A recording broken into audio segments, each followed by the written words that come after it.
Hi guys, here's a quick and easy one today. If you ever have a guest over and you want to share your Wi-Fi with them, you don't need to spell out your password, dig through settings, or send them to look at your router. Your iPhone can handle it for you. Let's walk through how to do it step by step. For this to work, there are a few things that need to be in place ahead of time. Here's a quick checklist. Make sure both iPhones have the latest operating system.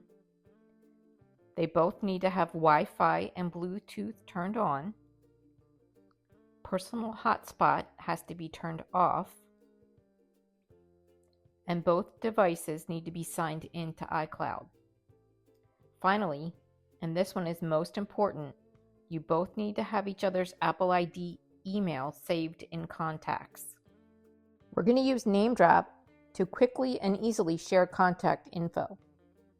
Just hold your iPhone close to the top of someone else's iPhone, edge to edge. You'll feel a little tap and a screen will pop up showing your contact card. From there, you can choose what to share. Once it's sent, their contact is created or updated automatically, and they can send theirs back to you just as easily. This is the fastest way to make sure your Apple ID emails are saved correctly in both contact cards. Once you've shared contacts, sharing Wi-Fi is simple. Have your guest open Settings on their iPhone and then tap Wi-Fi. From the list of available networks, have them tap your network. That's all they're going to do for now. From your iPhone, you'll see a pop-up asking if you want to share your password. Just tap Share Password, and it automatically shares it with their phone. So now they're connected to your Wi-Fi. While we're talking about contacts, have you ever opened a contact and it's seen a weird or totally wrong photo show up? Sometimes iPhones pull in a random image, maybe from messages or from an old account, and it just doesn't belong. Here's how to fix it. Open their contact, tap Edit, and then tap Edit again under the photo.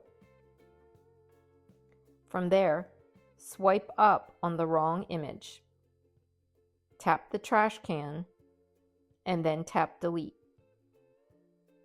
This deletes it, and you can either save the contact without a photo or find a new one to add. Tap Done, and then tap Done again.